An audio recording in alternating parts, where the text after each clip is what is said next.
Sa panahon ngayon, tumataas na ang mga presyo ng mga bilihin. Marami na ring mga produkto na napakadaling maubos. Hindi na tayo masyadong nakakabili ng ating mga gusto. Marami na ring mga manininda ang nandadaya. At kung may pangangailangan man tayo ay bumibili na lamang ng mga magkasing parehas ng ating kailangan. Ngunit ito ay mas mura kesa sa orihinal na presyo ng ating kailangan.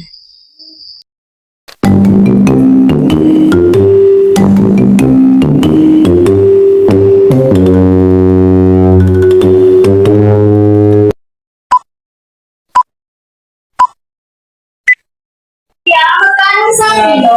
70 ko per kilo. Ay, isang kilo nga.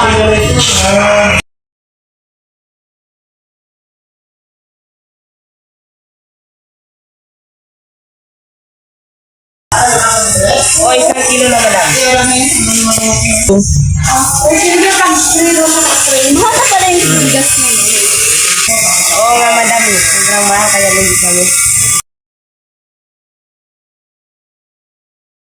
Ate, magkano kilo ng tilapia?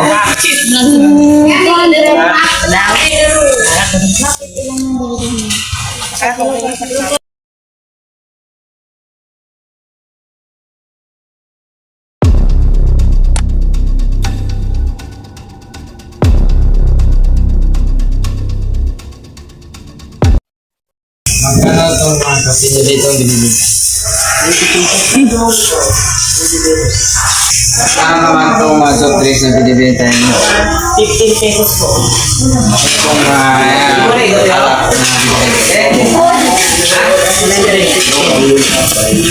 Bakit? Nito ay pinadala kami sa Dipingan.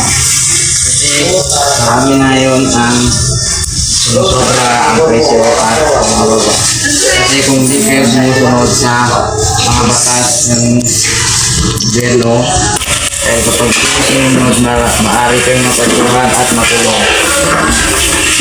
Oo nga, kuya. Kaya ngayon, sa susunod na rin po, kailangan i-adjust mo yung mga Sorry po sir sa pagkakasay ko ng tindahan.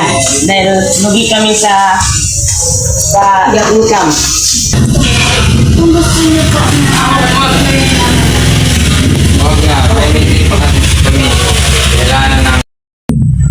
Sorry po talaga sir dahil hindi po namin alam. At pinapangako ko po sir sa susunod na linggo. Adjust na namin. Aalis na kami. ano ba yung kaya Bele? Bele. Pare, Sir, lollipop, sir.